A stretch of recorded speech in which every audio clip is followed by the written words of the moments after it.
오늘 하나님의 말씀은 에베소서 2장 11절부터 22절 말씀 보도록 하겠습니다. 에베소서 2장 11절부터 22절까지 보도록 하시겠습니다. 제가 봉독해 드리겠습니다. 그러므로 생각하라. 너희는 그때 육체로 이방인이요 손으로 육체에 행한 할례당이라 칭하는 자들에게 무할례당이라 칭함을 받는 자들이라. 그때 너희는 그리스도 밖에 있었고 이스라엘 나라 밖에 사람이라. 약속의 언약들에 대하여 외인이요 세상에서 소망이 없고 하나님도 없는 자이더니 이제는 전에 멀리 있던 너희가 그리스도 예수 안에서 그리스도의 피로 가까워졌느니라. 그는 우리의 화평이신지라.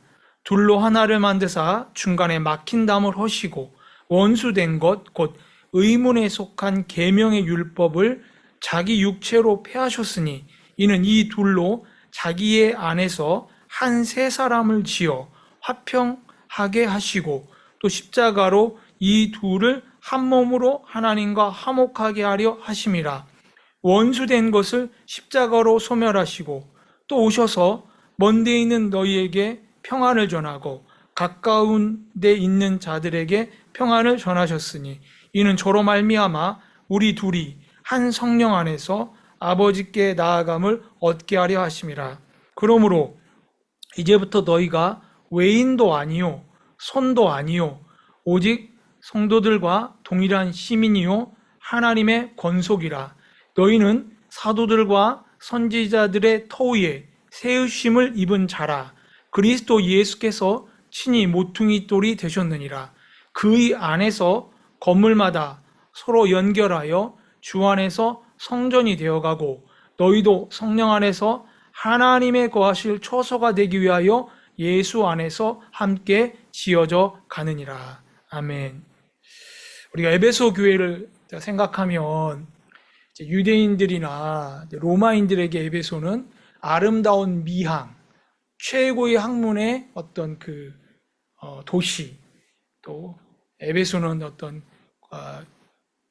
그리스 로마 시대의 어떤 종교의 중심지, 우리는 이렇게 생각할 수도 있고, 우리가 요한계시록이나 성경을 꼼꼼히 보다 보면 말씀 운동을 통해 두란노 서원에서 바울이 구체적으로 말씀을 전한 곳, 하나님이 인정하는 7교회 중에 첫 번째 교회, 또 바울이 전도 여행 중에 마지막 로마를 통하여 서버나까지 보라고 하면서 마지막 여행길에 이방인의 지도자들을 불러서 그들에게 교회를 맡기며 사도행전 20장에 유언과 복음을 같이 섞어서 바울 자체가 내 생명이 하나도 아깝지 않은 이 은혜의 복음을 전하려 한다고 할 때 마지막으로 이 복음을 의뢰하며 부탁했던 교회의 지도자들도 에베소 교회였습니다.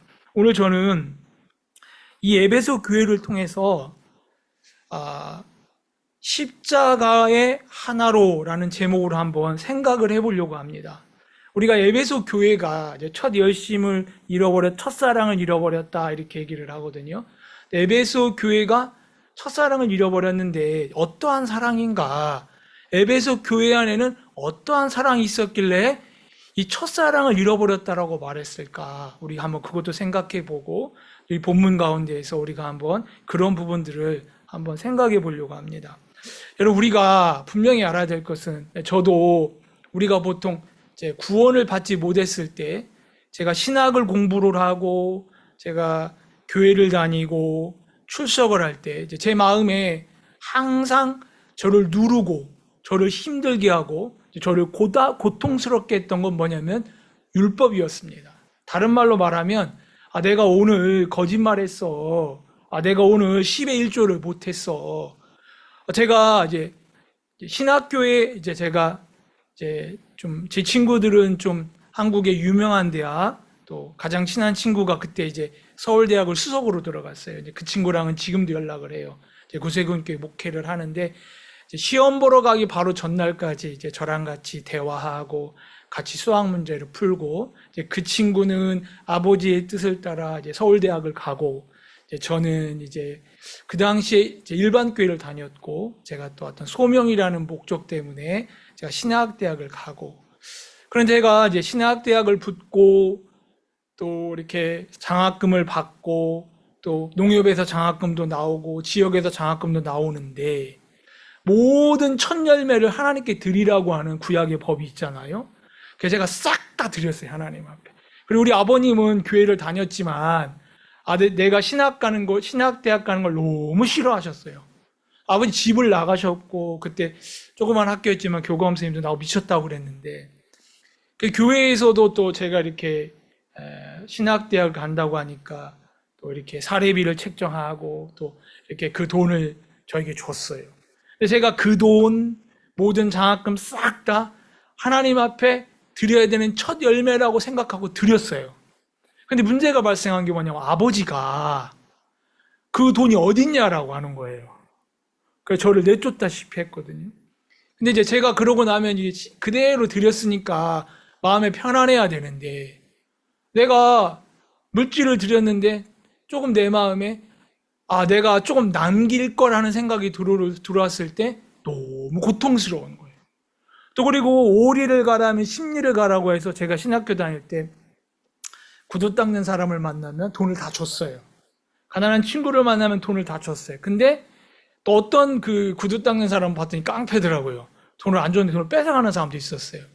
제가 모든 거를 이렇게 인생을 보는데 항상 저를 예수님은 나를 사랑해, 하나님은 나를 알아, 우리는 말씀을 지켜야 돼, 말씀을 수행해야 돼 하면서 저를 항상 힘들게 하고 눌렀던 거는 율법이었어요.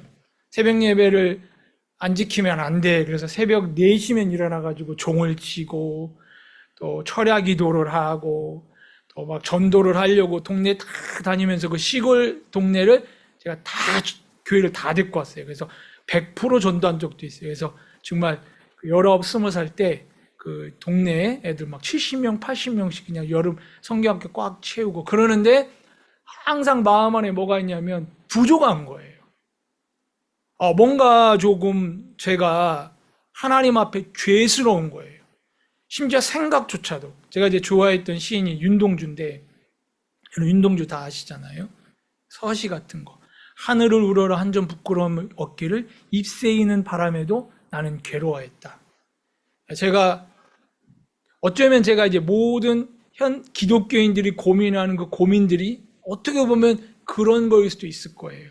그래서 제가 이제 형님이 있었는데, 제가 신학을 하게 된 이유가 저희 큰형님인데, 우리 큰형님이 시골에서 이제 공부를 잘 하셨는데 의대를 가고 싶은데 집안이 형편이 그러니까 어머니 아버지가 의기지를 꺾어서 이제 사범대학교를 보냈어요.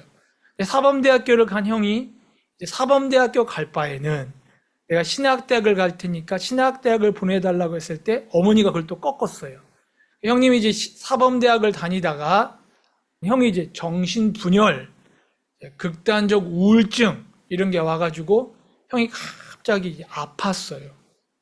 아파가지고 그런 것이 저에게 이제 문제가 돼서, 저희 어머님은 밤새 기도하고 또 저도 정말 형을 회복시키고 싶은 마음에 내가 하나님 앞에 신학을 하고 원신을 하면 하나님이 회복시켜 줄 거야 라고 하면서 어떤 신학대학을 가야 된다는 어떤 그런 강요도 있었고, 근데 제가 이제 그때 생각나는 게 뭐냐면, 형님이 자살을 7번 시도했어요.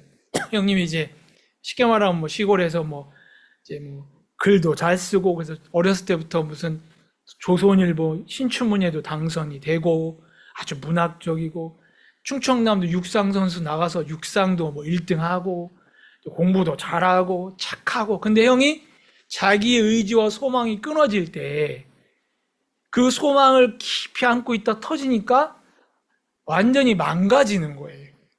근데 우리 큰형님은 진짜 착했어요. 제가 이제 중학교에 들어갔는데 중학교에 그 학생과장님이 네 이름이 뭐냐 그랬더니 이차입니다 그랬더니, 혹시 네 형 이름이 이거냐? 그러더라고요. 네, 그랬더니. 야, 내가 만난 학생 중에 학생은 걔 하나였다. 졸업을 앞두고 머리를 빡빡 깎고 오라고 그랬을 때 한 명도 빡빡 깎고 왔지 않았는데 네 형만 머리 빡빡 깎고 제일 앞에 앉아 있었다. 나는 걔를 잊을 수가 없다. 그래서 저한테 잘해줬거든요. 그러니까 아버지가 이유 없이 패는데 동생하고 저는 그렇게 생각했어요. 아, 아버지 또 술 먹고 미쳤군. 근데 우리 큰형님은 어떻게 생각하냐? 학교에서 이렇게 가르쳤잖아요. 아버지가 자녀를 팰 때는 다 그럴 만한 이유가 있고 또 정말로 우리가 알지 못하는 사랑으로 팬다. 그러니까 그걸 그대로 받아야 된다. 그래서 이제 그런 모습 속에 이제 제가 교회 다니고 형을 데리고 이제 교회 가고 형의 꿈이 뭐냐면 아버지가 바뀌는 거예요. 그래서 무엇을 원하냐면 교회 목사님 보고 내 아버지가 되게 해달라고. 그리고 내 아버지가 되게 해주면 내가 목사님 진짜 잘해보겠다고. 우리 어머니도 이제 이런 사정을 다 하니까 어머니가 이제 막 집에 있던 어머니가 몰래 모아놓던 금 붙이며 돈이면 다 팔아가지고 그 목사님한테 찾아가서 우리 아들 진짜 양자로 받아주면 안 되겠냐고. 우리 애 아빠가 이래서 안 되겠다고. 근데 목사님이 많은 사람 앞에서 그렇게 하겠다고. 우리 누가 얼마나 착한데. 내가 그 아저씨 알아요. 그리고 실제로 엄마가 서류를 다 해가지고 갔는데 도망갔어요. 목사님 사라졌어요. 그리고 어머니는 거기서 좌절하고 형은 병이 안 났고 그러고 나서 집에서 그날 저녁에 형이 이렇게 정신이 잘못되니까 이제 형님은 이제 병원에 가기로 약속을 하고 제가 이제 그런 얘기를 왜 하냐면 평생에 꿈꾼 게 있어요. 나는 형처럼 되지 아니하리라. 나는 아버지처럼 되지 아니하리라. 그리고 형이 그렇게 하면서 집에 와서 차도가 있다 없다 하면서 결국에는 제가 여름 성경학교를 준비하면서 이렇게 있는 날 형이 그때도 집을 나가서 한 달 만에 발견됐는데 형이 목도 매달고 기차에서 뛰어도 내리고 농약도 먹고 참 여러분 사람이 죽는다는 게 쉽지가 않아요. 나는 속으로는 형은 병자야. 형은 내가 치료할 사람이야. 그리고 그 밑에는 복숭아 하나도 겉으로는 착한 척하며 그 형의 손에 닿은 걸 먹기 싫어하는 내가 나는 인류대를 포기하고 신학교를 수석으로 들어갔어. 나는 교회에서 목회를 잘해. 나는 기도를 잘해. 나는 그렇게 이야기하는 내가 그날 형의 모습과 내 모습이 교차되면서 신학교 기숙사에서 3달 기도를 못했어요. 그러면서 제가 이렇게 지냈어요. 그러다가 구원을 받았어요. 제가 이제 그 이후에도 제가 이렇게 어디를 가나 저는 교회가 항상 제일 컸어요. 제가 어디를 가면 그 교회가 수적으로는 제일 컸어요. 열심히 했고. 근데 항상 내 마음에 이제 제가 구원을 받으면서 어떤 마음이 있었냐면 제가 구원을 받았어요. 아직도 기억나요. 2011년 늦여름 초가을. 제가 아직도 기억나요. 새벽 4시 반에 복음반을 다시 연속하여 듣고 또 듣고 듣고 떠들며 모든 성경 구절을 찾을 때 이게 진리이구나. 머리끝부터 발끝까지 그리스도의 피로 나의 모든 행함과 관계없이 나의 모든 조건과 관계없이 내 죄가 다 씻어졌구나. 그러면서 성경책을 찬송을 딱 폈는데 주의 말씀 받은 그날 참 기쁘고 복되도다. 기쁜 날 기쁜 날 주 나의 죄 다 씻은 날. 너무 행복한 거예요. 근데 그러고 나서 제가 어떤 일이 벌어지냐면 그렇게 구원을 받고 가장 가까운 데 있는 전도자를 찾아가고 교제를 시작을 했고 그리고 제가 그때부터 어떻게 됐냐면 2011년 그때부터 제 인생이 딱 바뀌어요. 그 전까지는 내게 인생은 소중했어요. 내게 나는 너무 소중했어요. 내가 하는 목회도 소중했고 내가 하는 공부도 소중했고 다 소중했어요.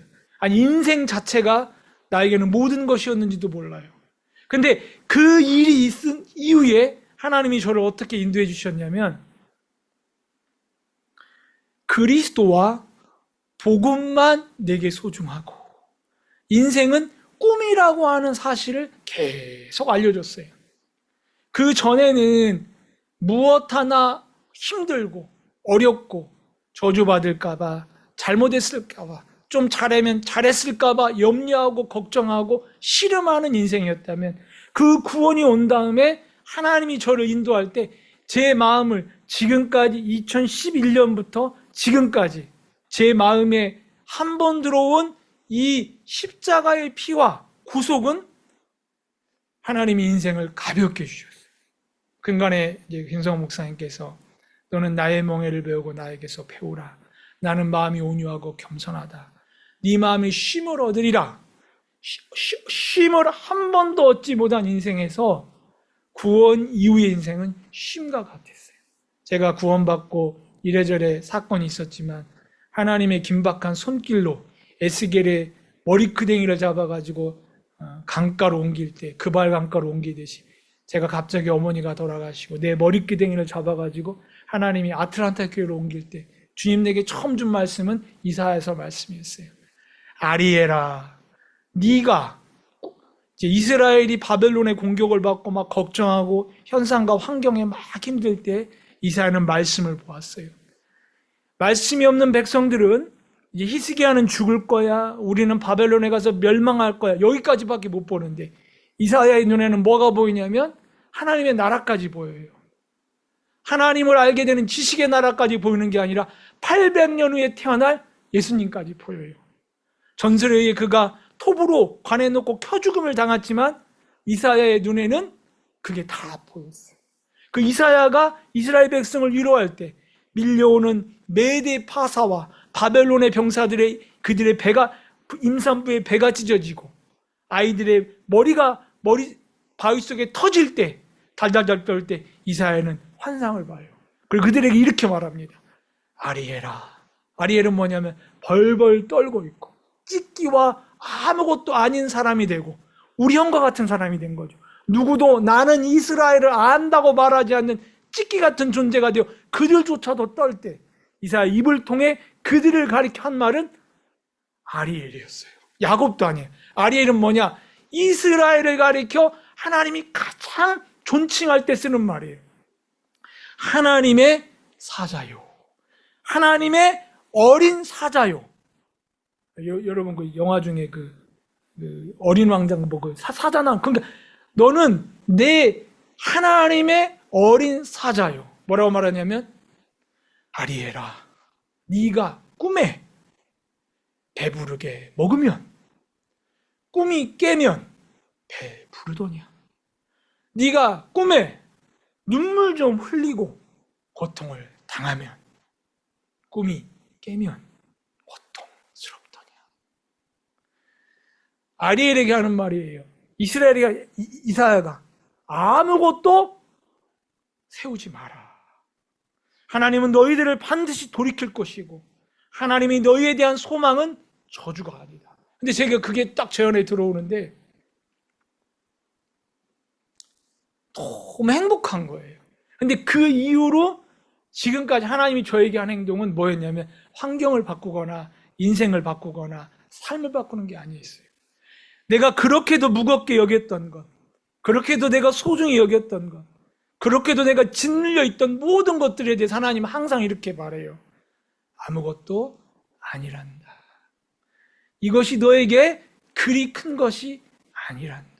그럴 때마다 하나님이 저에게 주는 마음은 뭐냐면 복음, 그 다음에 교회. 목사님이 근간에 이제 어떤 설교를 하셨냐면 요제의 말씀을 하시더라고요. 요제 말씀을 하시는데 제사장이 취하는 화목제의 온전한 분깃, 그게 요제다. 요제는 흔든 제물인데 그 흔든 제물의 가슴과 다리살이 제사장의 온전한 소유다. 근데 여러분 흔들잖아요. 이렇게 막 흔들잖아요. 근데 제가 그걸 보면 뭘 느끼냐면 하나님께서는 저희를 구원하시고 저 인생 가운데 모든 걸 흔들어 버리시는 것 같아요. 그리고 그 인생을 그대로 높여서 아무리 흔들고 아무리 흔들어도 정말 우리가 여러분 에베소서 같은 데 보면 분명히 나오잖아요. 의의 흉배. 우리 의로와요. 우리의 가슴살, 예수님 십자가에 죽으면서 그 마음으로 허리에 창을 맞으시고 물과 피가 나올 때 그 물과 피로 우리에게 보여주신 그리스도 예수 안에 있는 우리를 향한 기도와 우리를 향한 소망과 우리에 향한 지식, 그가 가진 지식으로 많은 사람을 하나님께로 인도하고 의롭게 했다. 내가 먼저 믿은 것이 아니라 예수님이 죽으시면서 하나님, 내가 이렇게 죽으면 이 차이가 구원받을 수 있죠. 내가 이렇게 기도하여 버림받으면 이 차이가 하나님께 버림받지 않죠. 그 옆구리에 찔려서 피와 물이 나오는 것처럼 정말 영적인 탄생을 내게 허락할 때 예수 그리스도의 가슴에 있었던 의의 흉배가, 예수님의 마음이 내 마음에 느껴지며 어떤 것이 흔들려도, 모든 것이 흔들려도 주님 저에 대한 믿음, 예수님이 하나님께 가졌던 그 믿음, 예수님이 무슨 믿음을 가졌겠어요? 야, 내가 이렇게 죽으면 싹 다 여러분, 전 수로보니게 여인을 참 좋아하는데, 수로보니게 여자가 예수님께 나가잖아요. 나가는데 참 배격당합니다. 예수님 버려요. 소리도 안 듣고 대구고 말도 안 하는데, 수로보니게 여자는요 자기 때문에 나가지 않았어요. 귀신 들려 병든 딸 때문에 나가요. 근데 그 여자가 막 나가는데 예수님이 뭐라 하면 너 개다 그래요. 예수님이 십자가에 죽은 모습이 신명기에 나타나는 것처럼 나무에 달린 자는 하나님께 저주받은 자다. 지금 수로보니게 여자에게 저주받는 건 자기 딸인데, 수로보니게 여자가 나가는 건 자기 때문에 나가잖아요. 그 딸 때문에 나가요. 예수님이 뭐라고 그러냐면 내가 개입니다. 그 여자의 마음에 뭐가 있었겠어요? 내가 개가 되면, 내가 예수님한테 이렇게 무시를 당해도 내 마음이 이 딸을 고치고 싶고 이 딸을 온전케 하고 싶으니 내 마음을 가지고 주님께 나가면 하고 그 마음만 가지고 나갔는데, 예수님께서 뭐라고 말하냐면 네 믿음이 크도다. 이만한 믿음을 보지 못하였도다 하고 구원받은 건 이 여자가 아니에요. 예수님이 뭐라 그러냐면 네 딸이 나음을 입으리라. 여러분, 예수님 십자가에서 예수님의 마음을 우리에게 주었을 때 어떠한 경우에도 아무리 흔들어도 그 심정 그 마음 노뱀처럼 달려서 사단의 모습으로 달려서 우리의 허물을 쓴 그 예수님 그대로 있더라고요. 그리고 복음의 평안의 신발, 이게 뭐냐면 교회 아닙니까? 여러분, 우리가 교회 안에서 복음으로 교제하고 복음으로 가는데 뭐라고 말하냐면 사도 바울이 그 장로들한테 너희가 이 구원을 받은 형제들 가운데 유업을 얻게 하리라. 우리가 이 땅의 유업이 뭡니까? 몸된 교회고, 이 몸된 교회를 타는 복음을 전하는데 하나님께서 복음을 그리스도의 심장과 연결시켜서 우리 인생 가운데 두셨다라는 마음이 드는 거예요. 제 근간에 이제 제 인생이 막 흔들리는데 제가 구원을 받고 딱 보니까 흔들리면 흔들릴수록 저에게 분명했던 건 두 가지예요. 내 죄 진짜 하나님이 다 가져갔어. 또 한 가지는요, 근간에 이 사건을 통해서 얻은 게 뭐냐면 나에겐 박사학위가 있어. 아니에요. 형님 저 박사학위 불허하는지 모르지만 제가 이 박사거든요. 왜 이 박사냐면 박사가 두 개라 이 박사예요.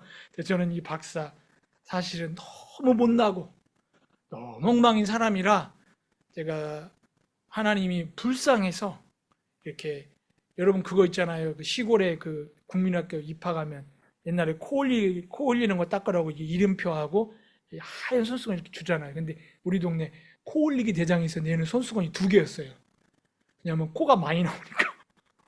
제가 이제 그 2개를 찬 거예요. 저는 이게 없고 제가 살아가는 모습은 너무 정말 이렇게 천박하기 이를 데 없는 사람이에요. 너무 놀라운 게 나는 그리스도 예수의 피로 정말 백옥처럼 깨끗해. 근간에 내가 너무 신기했던 게 새벽에 목사님이 이런 얘기를 하더라고요.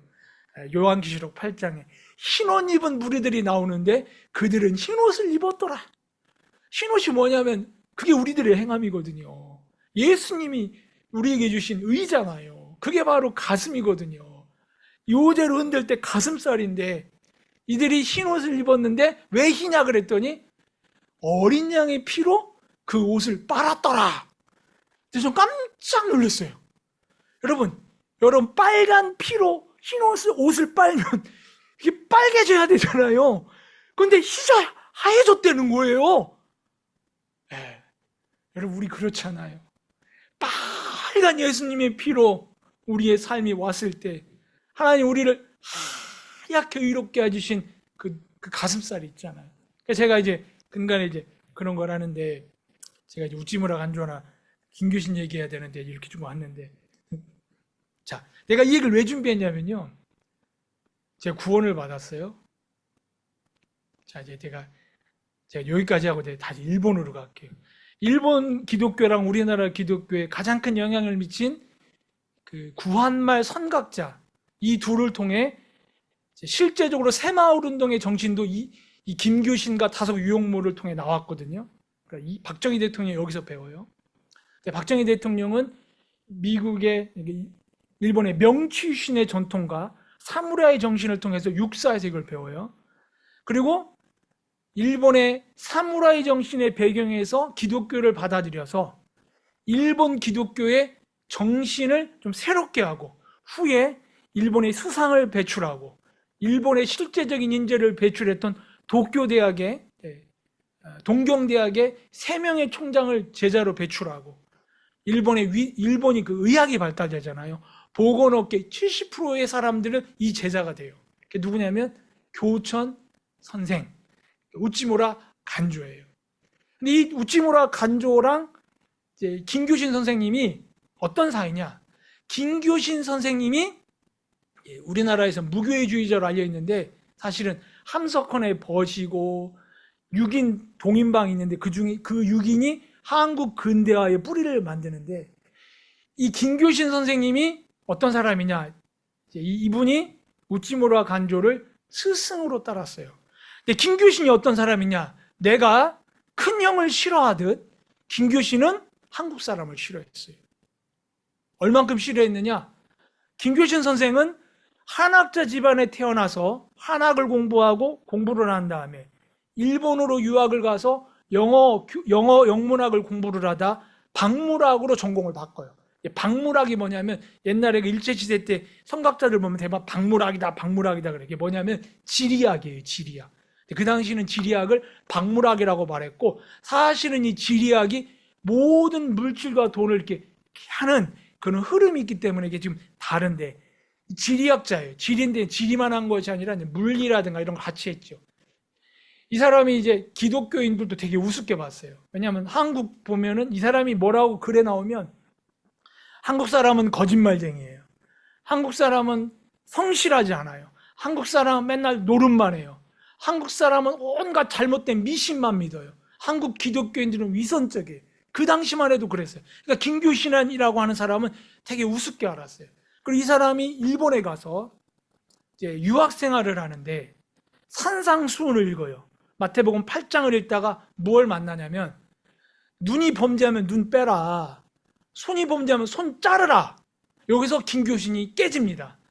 아니 유교는 노력하여 애써 마음을 정진하지만 범죄하는 눈을 빼라고 가르치지 아니하고 범죄하는 손을 자르라 하지 아니하는데 이것은 최상의 도덕률이요 인간 누구에게도 없는 최고의 지켜야 되는 최고선이다. 이 사람이 이제 그런 삶을 살려고 몸부림을 칩니다. 김교신이. 그러다가 이 사람이 어디로 들어가냐면 동양 성결교회라고 하는 교단의 교회를 다니는데 교회에서 뭘 보느냐? 정말 복음을 위하고 진리를 행한다는 그들이 막 싸움이 나가지고 교회가 무너지고 쪼개지는 거예요. 그럼 이 사람이 뭘 보냐면 유치한 거예요. 교인들이 수준이 낮은 거예요.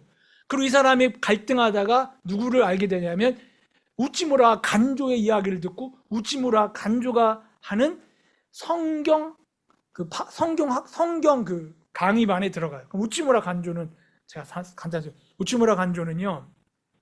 이게 일본 사람 우찌무라 간조는 누구냐면 아버지가 무사였는데 몰락한 무사 집안에 무사의 정신을, 그러니까 이제 일본의 사무라이 정신을 갖고 있었던, 그러면서 유학을 공부했던 사람인데, 큰아들인데 집안을 일으켜 세우라고 공부를 시켰는데, 이 사람이 그때 삿포로 농업학교, 지금 홋카이도 대학에 전신해서 2기생으로 들어갔는데, 홋카이도 대학은 클라크라고 하는 선교사가 학교를 만들어서 1기생 전체, 이제 우리가 말하는 이 구원의 개종이 아니라 다 기독교로 개종을 시켰어요.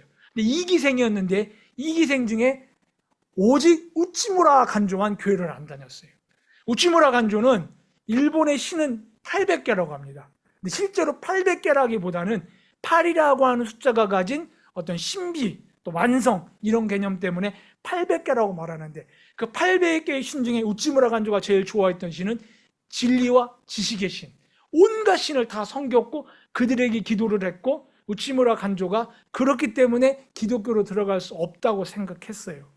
그러다 우치무라 간조가 그 농업학교에서 기독교를 접하고, 미국 사람들의 어떤 그 논리와 또 그들의 우수한 문명을 바라보면서 이 사람이 기독교로 이제 회심을 합니다. 근데 이 회심에, 이 사람이 기독교로 회심을 해서 이 사람이 제일 놀랬던 건 뭐냐면, 자기는 이방 신에게 절하지 아니하고 어떤 그 자기가 신뢰하는 이 사무라이 정신에 입각해서 살려고 하고 그랬는데, 실제로 기독교로 가봤더니 자기가 생각했던 것보다 자기를 지배했던 온갖 예배, 온갖 이방 신을 섬기는 예배, 여기 뭐 이런 거 있잖아요. 노란 물을 마시면 안 되고, 무슨 날은 뭐 하면 안 되고, 어디 가면 뭐 하면 안 되고, 무슨 신은 노하고, 이게 되게 많거든요.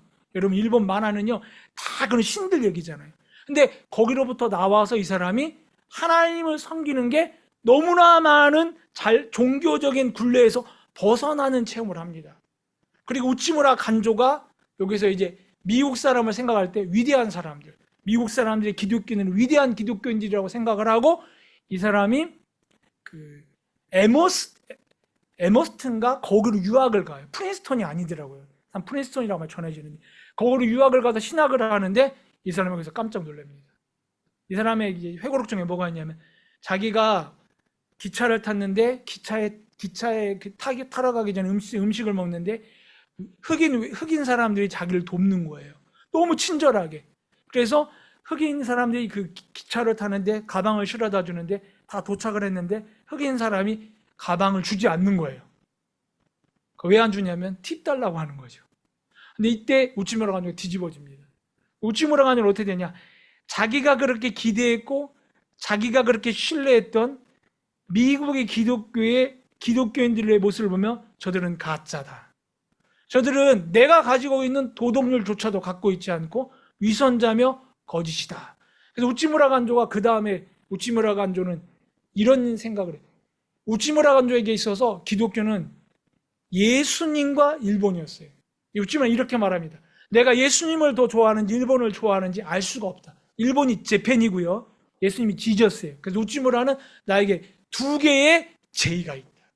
내가 예수님을 더 좋아하는지 일본을 더 좋아하는지는 알 수가 없다. 그리고 우치무라 간조 공부를 하고 다시 동경에 돌아와서 지금 동경대학의 전신인, 그 당시에 경기고등학교 같은 동경고등학교의 교사가 되는데, 이 사람은 그 당시에 일본이 전쟁을 일으켜가지고 막 세계 전쟁을 일으키는데, 우치무라 간조는 양심 있는 기독교인이었어요. 그래서 전쟁을 반대합니다. 그리고 전쟁을 반대하고, 또 천황이 칙서를 내려가지고 가르치는 사람들이 천황의 칙서를 맹세하고 절하게, 그것도 거부합니다. 그래서 이 사람은 어떻게 되느냐, 자기가 제일 사랑한 일본이 이 사람을 뭐라고 가르쳤냐면 반역자다. 일본인이 아닌 가짜 일본인이고 처단해야 되는 일본인으로 이 사람이 딱 드러나요. 그래서 이 사람을 돕던 모든 사람들이 깨지고, 이 사람은 오갈 데가 없고 폐렴에 걸려서 죽을 때 그 사람이 결혼한 여자가 먼저 죽어요, 폐렴으로. 그리고 우치무라 간조가 그 자리에서 무엇을 생각하냐면, 나는 망했다, 아무것도 길이 없다 해서 우치무라 간조 거기서 성경 한 권만 가지고 6평의 집에서 성경을 가리킵니다. 그게 소문이 나서 거기로 간 게 김규신이에요. 근데 김규신이 거기서 자, 보세요. 김교신이 거기서, 이제 김교신 얘기 간단하게. 자, 김교신, 우찌무라 일본 사람이에요. 그때 그 밑에서 수상이 나오고, 수없이 많은 장관이 나오고, 동경대학 총장이 막 나와요. 우찌무라 간조가 구원이다 아니다라고 저는 이야기하고 싶지 않아요. 근데 우찌무라 간조가 정확한 제3의 구원을 고백했다든가 그 회심이 그렇다든가 하는 걸 알지는 못하겠어요. 그럼 우찌무라 간조는 한 가지 분명한 것, 그는 자신에게 정직했어요. 여러분, 하나님께서 그 정직이라는 말이 이제 되게 중요하거든요. 자신에게. 제가 이제 전도를 하다 보면 제가 왜 구원받았냐면 일반 교회 목사임에도 불구하고 분명히 내가 구원이 아니라는 것을 정직하게 이야기할 수 있었어요. 자, 우찌무라 간조가 그런 상태로 성경을 보면 거기에 김교신이 와요. 김교신이 와가지고 우찌무라 간조의 어떤 그런 이야기를 쭉 듣습니다. 근데 김교신이 제일 싫어하는 게 뭐냐면 한국 사람이에요. 자기가 한국 사람이라는 걸 싫어했어요. 그 이 사람은 일본 옷 입고 일본 사람이 되고 실제로 자기는 일본 사람이라고 생각하고 일본인으로 생활하고 한국 사람을 거부하고 한국 사람도 안 만났어요. 근데 여러분 그거 아세요? 일본 사람이 김교신을 한국 사람으로 받았을까요? 안 받습니다. 그래서 이 김교신이 아무리 노력하고 애써도 모든 친구들이 일본 사람이고 우찌무라 간조가 자기가 최고 좋아하는 스승임에도 불구하고 결국에 자기는 한국 사람이 될 수 없다는 사실을 발견합니다. 그리고 다시 현해탄을 넘어서 한국으로 올 때 이 배에서 그 김교신이 피를 토해요. 뭐라고 얘기했냐면 나는 한국 사람이로구나. 나는 조선인이구나. 나는 조선인일 수밖에 없구나. 그리고 와서 이 사람이 스승한테서 배운 것처럼 두 가지를 잡아요. 하나는 뭐냐면 성경, 하나는 조선. 그래서 이 성경과 조선을 묶어서 무엇을 발표하냐면 성서조선을 발표합니다.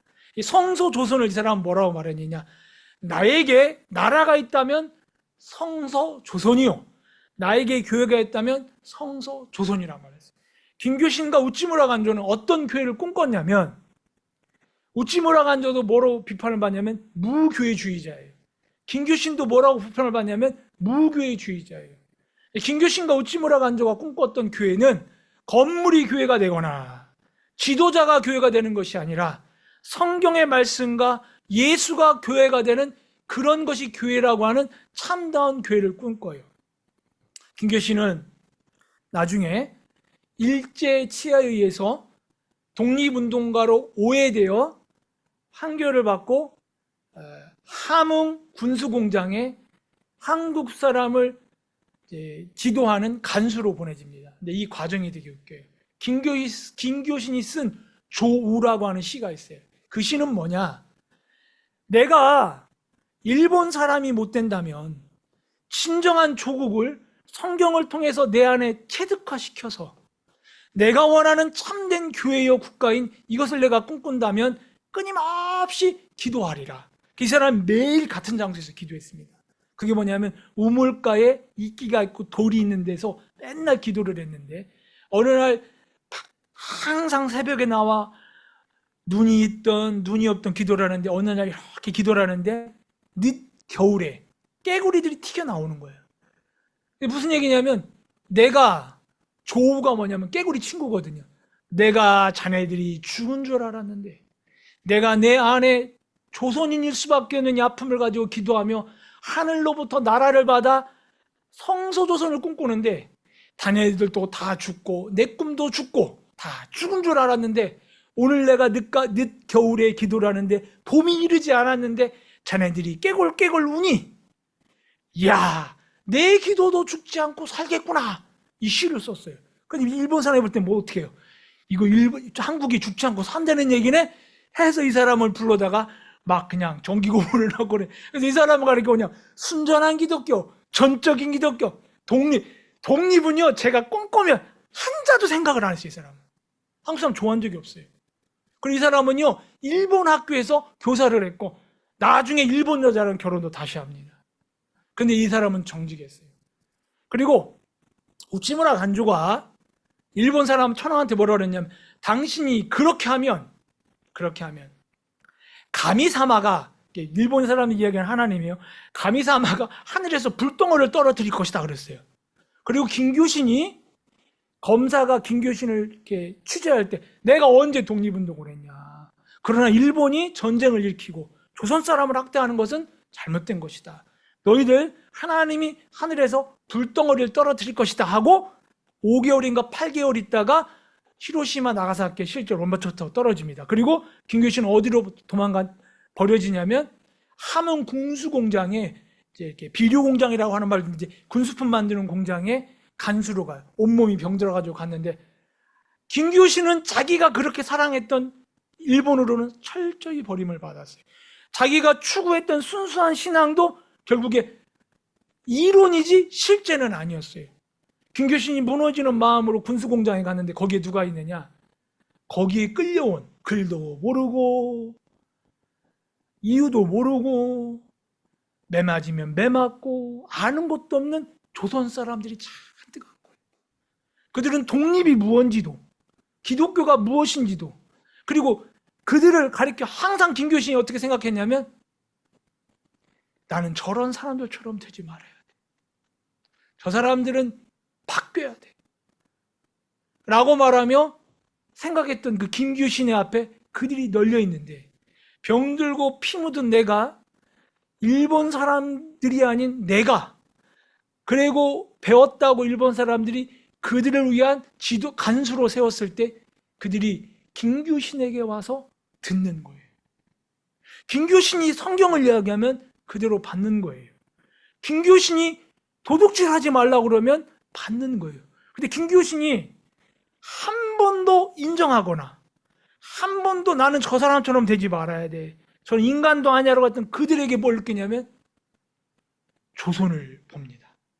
김교신이 뭐라고 그러냐면, 나는 죽기 전에 발진 장티부스로 죽을 때 거기 같이 있었던 한국인 의사한테 김교신이 마지막으로 한 말이 이거예요.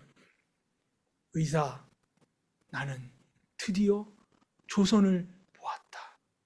나는 드디어 그들에게 조선의 교회를 보았다. 얼른 우리 나서서 나 그들에게 가고 싶어.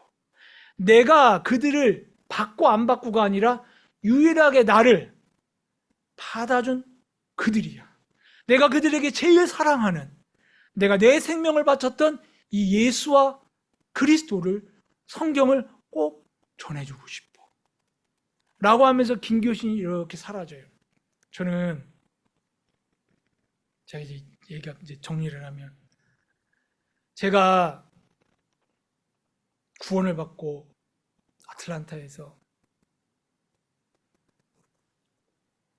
제 모습이 드러나기 시작했어요. 축구를 차다 형제들과 싸우고 욕을 하고, 제가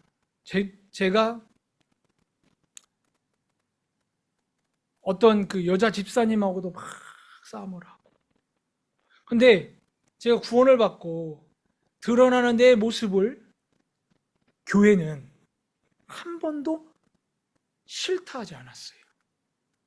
제가 제 모습을 가만히 보면 나는 형을 수용하지 못했어요. 나는 겉으로만 그들을 받았지 실제로 내가 수용한 적이 없어요. 근데 제가 내 마음에 가장 힘들었던 게 또 제 아버지거든요. 근데 제 아버지도 제가 온전히 수용하지 못했어요. 이제 근간에 어떤 일이 있었냐면, 제 아들이 미국에서 야구 선수를 하다가 야구 선수를 못 하게 되니까, 또 그러면서 이렇게 한국에 다시 돌아오게 되고, 정말 이렇게 이 친구가 이제 저에 대해서, 제가 이제 이 친구의 마음에 너무 어려운 거예요. 아버지지만. 근데 내 아들이 저를 보면서 이렇게 말을 하더라고. 너랑 기억은 좋은 게 하나도 없어. 나한테. 넌 나쁜 놈이야. 난 네가 제일 싫어. 근데 그 소리가 누구 소리냐면 내 소리예요. 내가 우리 아버지를 가르쳐 하고 싶었던 얘기예요. 난 아버지가 제일 싫어. 아버지는 왜 엄마를 팼어? 아버지는 왜 인격적이지 못했어? 아버지는 왜 온전하게 나와 함께하지 못했어? 근데 우리 아들이 꾹꾹 참고 있다가 이제 이런 계기를 통해서 막 소리를 치는 거예요. 나가서 싸움을 하고 막 온몸이 피가 맺혀가지고 피를 팍 퍼부으면서 얼굴에 막 피를 쫙 뿌리면서 욕을 하면서 난 네가 싫어. 난 너처럼 되고 싶지 않았어. 나는 너처럼 살고 싶지 않았어. 하면서 막 피를 팍 퍼붓는 거예요. 근데 그 모습을 보는데 내가 보이는 거예요. 그리고 어떻게 할 수 있는 방법이 없는 거예요. 근데 아들이 이제 그 가족 사진이라고 하는 노래를 하나님께서 주신 것 같아요. 가족 사진이라는, 여러분 한번 집에서 들어. 가족 사진이라고 하는 노래는 뭐냐면, 어렸을 때 내가 엄마 아빠 사진을 찍었어. 내가 나이가 들면서 지쳤어. 잘해보려고 노력했고 몸부림쳤는데 이곳에서도 버림받고 저곳에서도 버림받고 정말 망가지고 무너지고 누구도 나를 좋아하지 않고 내가 지쳐 쓰러질 때 내가 몰래 꺼내본 가족 사진 속에 이 친구가 이렇게 아빠를 닮아있네. 근데 그 얘기가 진짜래요. 그 아빠가 죽었나, 아빠 그런 아빠인 거죠. 아빠를 닮아있네. 제가 제일 싫어한 아빠를, 내가 너무너무 싫은 내 아빠를 저 그대로 닮아있어요. 저도. 우리 아들도 제정신이 들 때 하나님이 예레미야 27장 11절 말씀하고 그 가요를 듣게 하시더라고요. 그 노래를 딱 듣는데 우리 아들이 그랬대요. 내가 제일 싫어하는 아빠, 내가 지긋지긋한 이 아빠, 내 그 모습이네. 김교신이 내가 너무 싫은 이 조선, 뼛속까지 싫은 이 조선, 그런데 이 조선이 날세. 하나님 저에게 준 마음이 이거였어요. 제가 그 기도를 하는데 그게 저에겐 요제였거든요. 너는, 하나님 저에게 그러더라고요. 다니엘, 사람에게는 문제가 되고 네가 부모일지라도 너에게 문제가 되지만 나에게는 아무 문제가 없어. 그 친구는 말씀을 들었어. 너나 그나 다르지 않아. 근데 제가 이 이야기를 왜 하냐면, 여러분 오늘 본문이 그 얘기예요. 예수님이 왜 자신을 박살냈냐면, 에베소 교회에서 갈라디아서 이렇게 나와요. 이방 죄인, 이렇게 나와요. 이방 죄인. 여러분 죄인이 뭔지 아십니까? 유대인이 제일 싫어하는 게 뭘까요? 개일까요?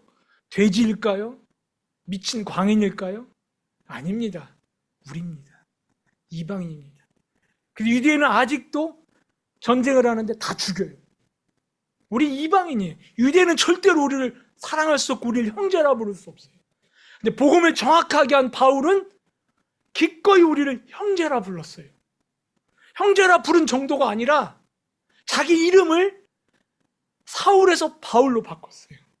사울에서 바울로 바꿔서 사람들이 이렇게 얘기해요. 큰 자다 적은 자다. 거짓말이에요. 이방인의 언어인 헬라말로 자기 이름을 바꿨어요. 제가 일본에 가서 일본 사람, 한국 사람 얘기를 할 텐데, 저는 일본도 한국도 정말 하나 될 수 있는 근거가 있다면 우리를 바라보시는 그리스도의 시각 같아요. 제가 아들이 그럴 때 내 마음에 놀라운 걸 발견했어요. 아들이 그러고 침뱉는데 잘 들으세요. 저는 그랬어요.